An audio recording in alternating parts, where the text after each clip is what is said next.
Hey YouTube, this is a message to the governing body of the Jehovah's Witnesses.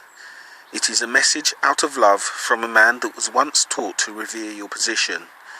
And this is a message sent to you in the knowledge that the Watchtower and Tract Society watches apostate videos.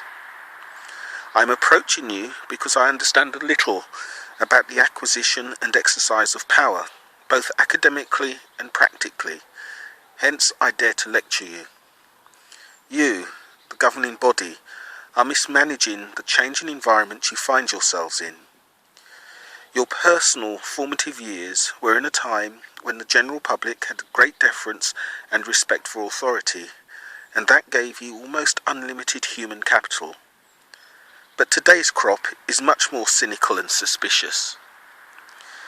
Back in the day, the word of the governing body would never be challenged or checked. For example, in October 1988, your organisation stood in court to support Jimmy Swaggart, the man who hypocritically spent his time with prostitutes. You stood shoulder to shoulder with him to help him protect himself from paying taxes on his publication sales. But that's another thing that's changed. Back then no one knew that you'd done this. We know this today. We now know about RANCAM, and we know about your investments in the run-up to 1975, whilst you're instructing the sheep not to plan for tomorrow. We're now in the information era. People know that joining the United Nations wasn't just for a library card. We know the organisation, the Jehovah's Witnesses, used UN-marked vehicles to access troubled African territories. You can't hide information any longer, and telling your followers to stay off the internet is a strategy doomed to fail, as is telling people that information comes from Satan. Doing that only makes you look foolish and sinister. All over the internet, apostates are appearing with videos of your meetings, disciplinary hearings, and your legal difficulties with child abuse, hate speech in the United Kingdom, and non-compliance in Australia are common knowledge. You are not adjusting to the information age, and your society must change. We can see that you are selling assets to raise liquid cash, and I presume you intend more for it than just to compensate those who've been hurt by your policies. If you don't change, your problems will get worse. The apostates are organising in a way they never dared before. You have Jehovah's Resistance, Anonymous, the vast apostate army, Silent Lambs, amongst many others. But you do have the benefit of seeing change management in other fringe religions. There's the Worldwide Church of God, whose policies were quite similar to your own. They even shared some of your Armageddon prophecies. They survived the change away from some very damaging health and medicine policies, with some minor splitting. But maybe a better model for you are the Mormons. They made major reforms some years ago. Their new light coincided with civil rights legislation, and the people that stuck to the old original doctrines did very badly. And I believe Warren Jeffs is still in prison. The Reformed Mormon Church did well enough to fool some unwary black people into their fold and provide America with a presidential candidate. That is some serious credibility. Basically, society is changing around you and will not tolerate your attitude to women, children and family for much longer. And until you change, your list of enemies and your isolation will increase.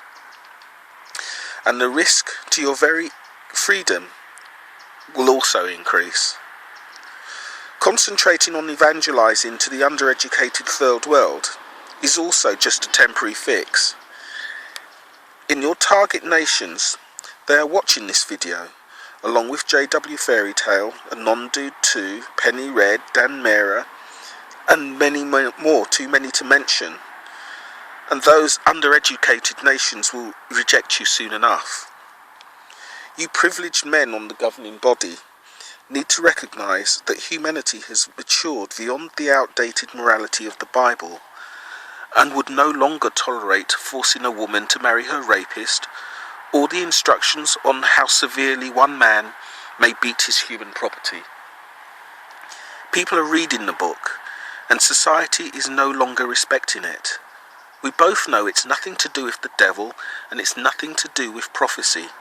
It's simply because the general public knows a paedophile doesn't practice his vile work in front of witnesses. Secular standards are higher, and the secular world will not tolerate an organisation that appears to value a profitable salesman over the safety of a child. The secular world does not tolerate the abuse of a woman from her husband and no longer expects her to live in silence and submission. The secular world will soon no longer tolerate your interference in family life without real evidence for why you have that authority. Because I said so no longer cuts it for this generation. Information age people will not just be directed like sheep, and your aging membership profile gives evidence to my claims. They are only there because they haven't grasped the internet, and anyone that does will leave you soon. But you have the power to diffuse the apostates and earn the respect of more than just your dwindling, aging clique. All the anger and bad publicity and the constant references to you as cult leaders, the protests at your meetings and the door-to-door unwitnessing would stop instantly if your next new light provided genuine secular level protection for children. If it allowed your members to make medical decisions from their own conscience, and if you stopped interfering in the family life of your members. I oppose you. I do not oppose God, but sometimes you act as if there is no difference, and I reject that. That is the height of arrogance. I am here because you made me a theocratic orphan and made my children not know their grandparents.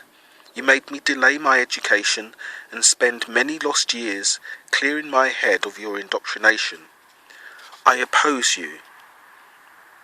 I do not oppose God. I oppose you because your virus tried to separate me from my children. And every day you stay the same. You will make more enemies, more formidable enemies, enemies with better resources. If you change, we'll all disappear, and we won't interfere with your money making. After all, it is a free country. We're protesting because we want our freedom, and you hide behind your version of God to take it from us. You do need to change. Your organisation hurts so many. And if it doesn't change, it won't be long before you'll look like those iconic pictures of Ceausescu on the balcony of his winter palace just before the nation turned on him.